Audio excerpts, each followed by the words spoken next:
আজকে হলো রবিবার।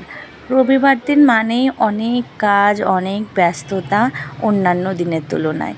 যেমন সকাল সকাল উঠে পড়েছি, কিন্তু আমাদের নিচে কিন্তু বাজার বসে। আজকে এখনও অবধি বাজার বসেনি, হয়তো দেরি করে বসবে। আর এই যে এখন বাজে ওই 7টা বাজতে 10 মিনিট মতো।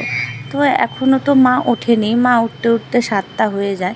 তাই আমি ভাবলাম কি তাহলে এক কাজ করি, 10-15 মিনিট একটু শুয়ে নিই। তো আমি ঘুম থেকে উঠে কিন্তু ঠাকুরের প্রণাম করি।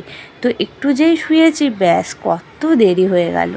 তারপরেই আসলাম আমার গোপুসোনাকে সকালের খাবার খাওয়াতে। এখানে মা রান্না করছে আর এখানে আর একজন শুয়ে আছে। আর ঘরের কিন্তু বেহাল অবস্থা, এই সব কিছু এখন পরিষ্কার করতে হবে। তো তার আগে ভাবলাম বোতলগুলো ভরে নিই, কারণ একটু পরেই তো জল খেতে হবে। তো সেক্ষেত্রে কিন্তু বোতল দরকার। আর এই যে মা আর আমি কথা বলছি আর কাজ করছি, মা ওদিকে রান্নার কাজ করছে, আমি এদিকে ঘরের কাজ করছি। এই যে তারপরেই বোতল ভরে নিয়ে চলে আসলাম একটু ছাতু খেতে। কোনো দিন বিস্কিট খাই, কোনো দিন ছাতু খাই, কোনো দিন মুড়ি খাই। সকালটা এরকমই টুকটাক কিছু খাই, তারপরে কিন্তু আমরা ভারী খাবার খাই।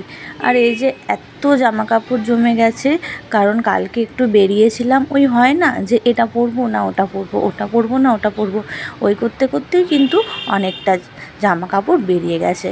আর এখন চলে গেছি ঘরটা ঝাড়ু দেওয়ার জন্য। তার আগে কিন্তু আমার বিছানা পরিষ্কার করা হয়ে গেছে। আমার বাড়ির পাশে যেহেতু বড় রাস্তা, তো সেক্ষেত্রে সারা দিন এইরকম গাড়ির আওয়াজ হয়। আমাদের কিন্তু এখন রাতেও অভ্যাস হয়ে গেছে গাড়ির আওয়াজটা। বিয়ের পরে যখন আমি প্রথম এসেছিলাম বিরাট ভয় পেতাম আওয়াজ হলে, আর এখন কিন্তু সেই সবও অনেক অভ্যাস হয়ে গেছে। আর এতই গরম, আমরা আমাদের মেন গেটটা দিই না, শুধু গ্রিলে তালা মেরে সকালে মেন গেটটা খুলে রেখে দিই। ঘর ঝাড়ু দেওয়ার পরে মা এখানে খেতে দিয়ে দিল, এঁচোড় চিংড়ি আর রুটি খেলাম। আর এই যে এখন চলে এসেছি, সে তো আমার কর্তা তো বিছানা ছেড়ে উঠে পড়েছে, আর এখন আমি বিছানা পরিষ্কার করতে এসেছি। আজকে রবিবার, ভাবলাম মানে চাদরটা একটু বদলে নিই। আজকে আমি প্রায় 3-4 দিন মতো রাখি চাদর, তারপরে বদল করি। মানে খুব পরপর বদল করি না, 2-3 দিন রেখে তারপরে বদল করি। তা আজকে ভাবলাম রবিবার আছে, ঘরটা একটু সুন্দর করে গুছিয়ে গাছিয়ে রাখি। তো যাই হোক, এখন আমি চলে এসেছি আমাদের বেডরুমটা ঝাড় দেওয়ার জন্য।